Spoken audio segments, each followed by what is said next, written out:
ನಮ್ಮ ಬಸವರಾಜ ಬೊಮ್ಮಾಯಿ ಅವರು ಮುಖ್ಯಮಂತ್ರಿ ಇದ್ದಾಗ ರೈತರ ಮಕ್ಕಳಿಗೂ ಕೂಡ ನ್ಯಾಯ ಸಿಗಬೇಕು, ಉನ್ನತ ಶಿಕ್ಷಣ ಪಡೆಯೋದಕ್ಕೆ ಅನುಕೂಲ ಆಗ್ಬೇಕು ಅಂತ ಹೇಳಿ ಒಂದು ಸ್ಕಾಲರ್ಶಿಪ್ ಅನ್ನ ಘೋಷಣೆ ಮಾಡಿ ರೈತ ವಿದ್ಯಾನಿಧಿಯನ್ನ ಮಕ್ಕಳಿಗೆ ಕೊಟ್ಟರು. ಸುಮಾರು 450 ಕೋಟಿ ರೂಪಾಯಿಯನ್ನ ಮಾನ್ಯ ಬಸವರಾಜ ಬೊಮ್ಮಾಯಿ ಅವರು ಮುಖ್ಯಮಂತ್ರಿ ಇದ್ದಾಗ ರೈತ ವಿದ್ಯಾನಿಧಿಗೆ ಕೊಟ್ಟರು. ಅದನ್ನು ಕೂಡ ಬಂದ್ ಮಾಡಿದ್ದಾರೆ. ಬಡವರ ಮಕ್ಕಳಿಗೆ, ಹೆಣ್ಮಕ್ಳಿಗೆ ಅನ್ಯಾಯ ಆಗ್ಬಾರ್ದು ಅಂತ ಹೇಳಿ ಯಡಿಯೂರಪ್ಪ ಭಾಗ್ಯಲಕ್ಷ್ಮಿ ಯೋಜನೆ ಘೋಷಣೆ ಮಾಡಿದ್ರು.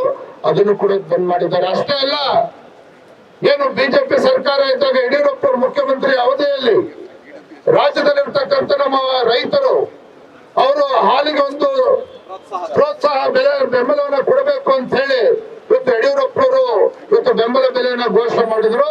ಇವತ್ತು ದುಷ್ಟ ಕಾಂಗ್ರೆಸ್ ಸರ್ಕಾರ 716 ಕೋಟಿ ಇವತ್ತು ಪ್ರೋತ್ಸಾಹ ಧನವನ್ನ ಇದನ್ನು ಕೂಡ ರಾಜ್ಯ ಸರ್ಕಾರ ತಡೆದಿರ್ತಕ್ಕಂಥದ್ದು. ಇವರು ರೈತ ಪರವಾಗಿರ್ತಕ್ಕಂಥ ಸರ್ಕಾರ ಇದಕ್ಕೆ ಸಾಧ್ಯನಾ?